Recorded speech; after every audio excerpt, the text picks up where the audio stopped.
Euh, et puis, vous avez son disciple qui s'appelle Sextus Empiricus. Bon, c'est pas Astérix, hein. Sextus Empiricus, qui justement fait comprendre toute cette doctrine des sceptiques.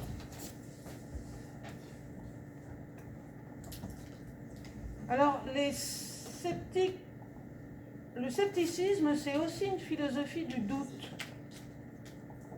Et donc, il faut absolument que vous fassiez la distinction entre le doute cartésien, ça c'est au moins la première distinction à faire. Je ne vais pas évoquer aujourd'hui, quoique si, je pourrais faire ça en fait, puisqu'on arrive à la fin du cours et que l'application de la règle du doute à la première vérité, à la deuxième vérité, on verra ça, parce que je voudrais quand même continuer sur des choses qui sont quand même très très importantes. Donc ça me permet de développer un peu toute cette question du doute, sur le concept du doute. La première distinction à faire, c'est donc de faire assez nettement cette distinction entre ce qu'on appelle le doute cartésien et le doute sceptique. Ne confondez pas les deux. Alors le doute cartésien, vous avez compris que c'est un doute méthodique, c'est une règle de méthode, donc c'est un doute méthodique et c'est un doute maîtrisé. C'est un doute maîtrisé. N'imaginez pas Descartes en proie aux affres du doute existentiel. Et c'est pas du tout le genre de Descartes. Il ne vit pas son doute. Il n'a pas profondément de doute. Il sait. C'est l'homme de la certitude. Il sait où il veut en venir. Donc il utilise le doute, si vous voulez, comme un moyen de justement atteindre une certitude dont il convaincra les autres. Et d'ailleurs, c'est un grand sophiste. Vous voyez qu'il y a quand même beaucoup de sophisme chez de rhétorique chez lui, de rhétorique sophistique. C'est un homme qui est brillant.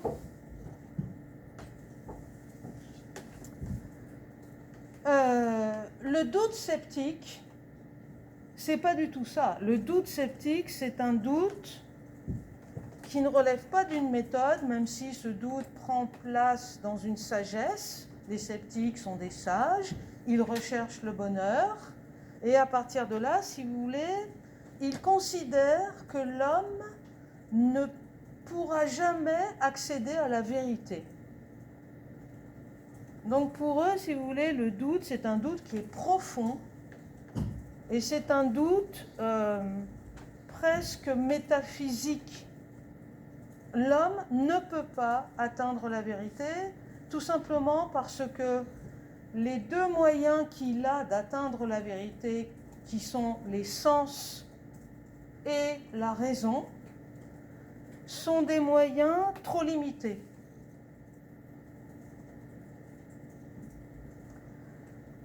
Les sens,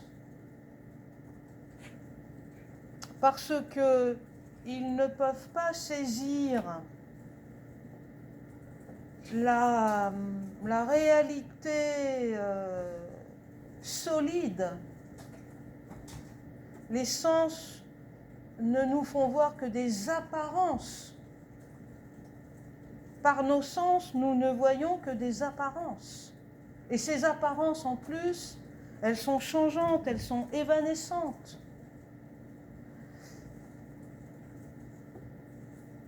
Donc, les sens ne vont pas nous conduire à la réalité et à la vérité.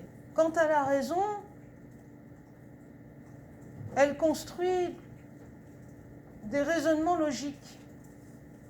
Elle construit des raisonnements logiques, mais alors là, il y a un très beau texte de Sextus Empiricus dans son livre Les esquisses pyrrhoniennes, où en fait il nous dit, en fait elle peut démontrer une chose et elle peut exactement démontrer le contraire de cette chose.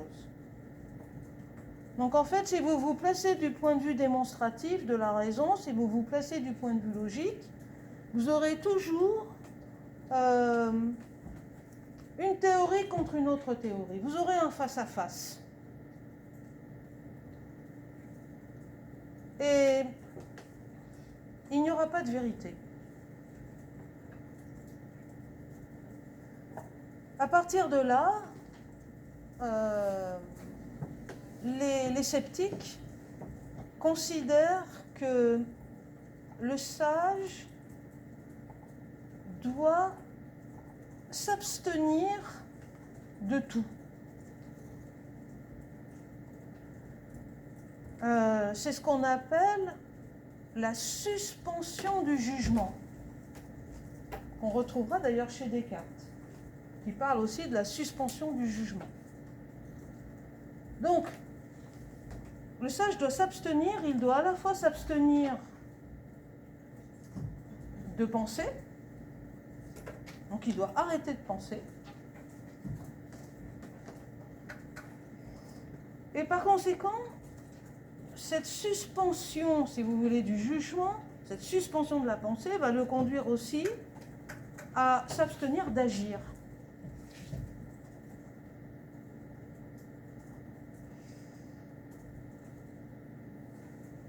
Et c'est cette suspension, à la fois de la pensée et de l'action, qui va le ramener dans une forme de tranquillité, d'ataraxie, et qui lui permettra d'être heureux. C'est une drôle de sagesse. Alors, elle a été critiquée, bien sûr. Imaginez, nous arrivons à la fin du cours, imaginez que vous doutiez qu'il y ait une porte pour sortir d'ici. Qu'est-ce qui va vous arriver? La mort, au bout de quelques semaines. Donc, ils ont été... La première critique qui a été faite, si vous voulez, c'était sur paralysie de la pensée, d'accord, mais paralysie de l'action, bah, c'est la mort assurée. Si je commence à douter de chacun de mes gestes, si je commence à douter que ce sol va pouvoir me porter, que cette porte va pouvoir s'ouvrir, que ma maison est à tel kilomètre du lycée, etc., eh bien, je vais être paralysée.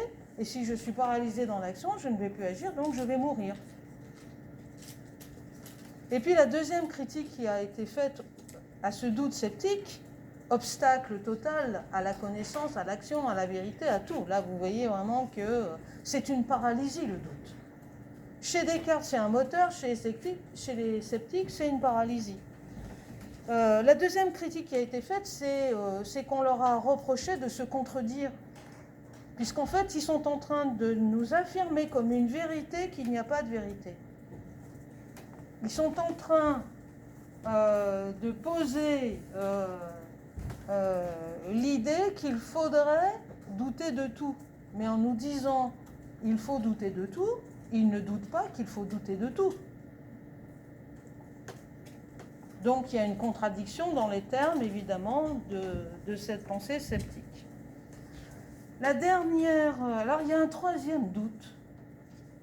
Doute cartésien, vous l'avez compris, j'espère, et c'est à peu près clair pour vous. Doute sceptique, doute vraiment profond, métaphysique, paralysant, etc. Alors il y a un grand philosophe qui, au XVIIIe siècle, va reprendre la question du doute. Et ce philosophe, c'est le philosophe anglais David Hume. Et David Hume, il va critiquer lui aussi le pyrrhonisme. Et il va introduire une expression qui est assez intéressante. Il va parler du doute mitigé. Il est favorable, David Hume, il est favorable à un doute mitigé. Alors, pour comprendre cette troisième forme de doute, d'abord, il faut rappeler que Hume est un philosophe des Lumières, 18e, et pas 17e comme Descartes. et que les Lumières vont évidemment avancer comme une valeur fondamentale la liberté, et en particulier la liberté de penser, d'exprimer ses pensées, de les publier, hein, donc liberté de penser, ça va aussi avec la liberté d'expression. Si vous ne donnez pas de liberté d'expression, vous ne donnez pas de liberté de penser, puisqu'en fait vous dites aux gens, bah, pensez ce que vous voulez, mais surtout taisez-vous. Donc une liberté de penser, ça doit être aussi une liberté de dire haut et fort ce qu'on pense. Et cette liberté de penser, elle va s'opposer, cet idéal de la liberté de pensée et d'expression, elle va s'opposer à ce qu'on appelle le dogmatisme religieux, le dogmatisme politique, le dogmatisme philosophique. Dogmatisme, c'est-à-dire finalement une doctrine qui établit qu'il y a des vérités et qu'elles ne sont pas contestables.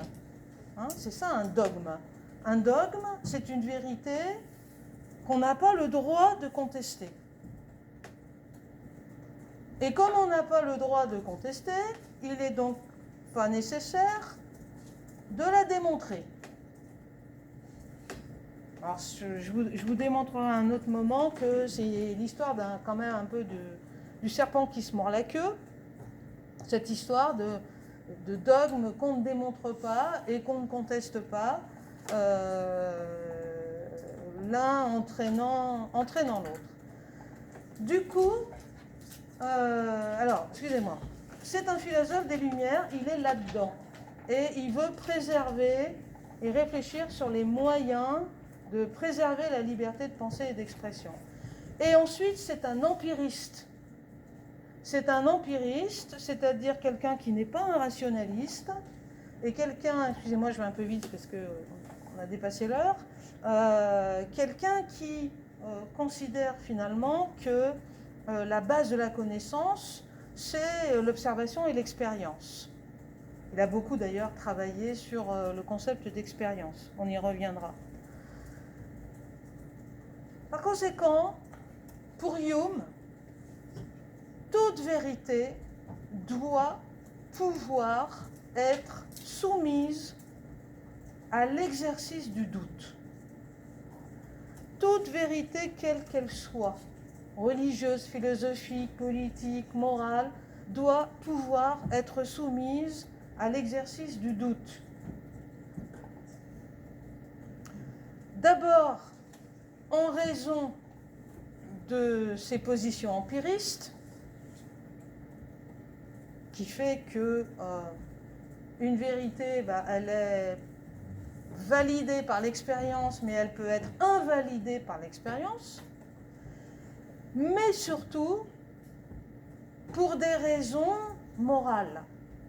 C'est que pour lui, si vous voulez, le doute et l'exercice du doute est la condition de la liberté d'expression.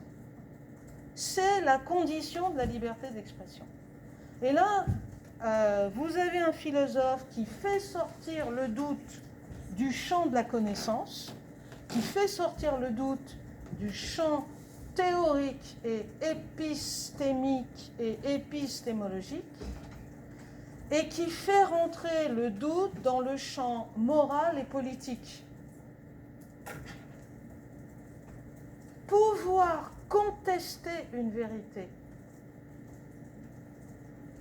est un droit de tout homme, de tout être humain. Pouvoir contester une vérité de quelque nature qu'elle soit est un droit de tout être humain. Alors ça, c'est vraiment... Là, je pense que même si c'est schématique, vous avez à peu près toutes les grandes pensées, en fait, pas toutes, mais les principales peut-être pensées de ce concept de doute. Et ça vous permet de remettre un peu Descartes à sa place. Moi, je vous remercie de votre attention. j'aimerais pouvoir continuer. Je sais que j'ai prévu autre chose. Je vous vois pas lundi, je vous vois vendredi prochain. Enfin, pas vous, hein, d'ailleurs. Hein. Non, ceux qui sont clairs. Les trinos clairs. Oui. Au revoir, je vous dis au revoir, j'arrête là.